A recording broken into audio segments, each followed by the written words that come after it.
பொருட்கள் மற்றும் சேவை வரி அமலுக்கு வந்துவிட்டால் வாட் வரி, உற்பத்தி வரி, சேவை வரி என எந்த வரியும் இருக்காது.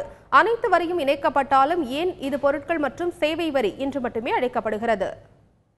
பொதுவாக இந்தியாவில் எது சேவை எது பொருள் என்ற சந்தேகம் இருக்கிறது. உதாரணமாக, ஒரு சாஃப்ட்வேர் இன்ஜினியர் ஒரு நிறுவனத்திற்கு மென்பொருள் உருவாக்கி தருகிறார்.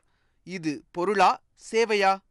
BSNL நிறுவனம் சிம் கார்டு விற்பனை செய்யப்படுகிறது. இது பொருளா சேவையா? சிம் கார்டை பொறுத்தவரை அது சேவை என்று உச்சநீதிமன்றம் வரை வழக்கு எடுத்துச் செல்லப்பட்டு முடிவு செய்யப்பட்டுள்ளது. இது போன்ற குழப்பங்களை தவிர்க்கத்தான் இந்த கூட்ஸ் அண்ட் சர்வீஸ் டாக்ஸ். பொதுவாக ஒரு பொருளை உற்பத்தி செய்தால் அதற்கு உற்பத்தி வரி, சேவை வழங்கினால் அதற்கு சேவை வரி, விற்பனை செய்தால் அதற்கு VAT வரி வசூலிக்கப்படுகிறது. உதாரணமாக, ஹோட்டலில் மாவை வைத்து இட்லி, தோசை உற்பத்தி செய்யப்படுகிறது.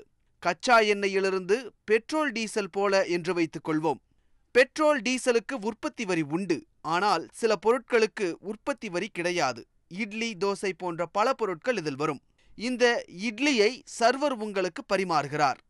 அந்த ஹோட்டலில் AC உள்ளது போன்ற காரணங்களால் சேவை வரி உங்களிடம் வசூலிக்கப்படுகிறது. இட்லி உங்களுக்கு விற்பனை செய்யப்படுவதால் உங்களிடம் VAT வரியும் வசூலிக்கப்படுகிறது. இதில் சேவையும் உள்ளது, விற்பனையும் உள்ளது.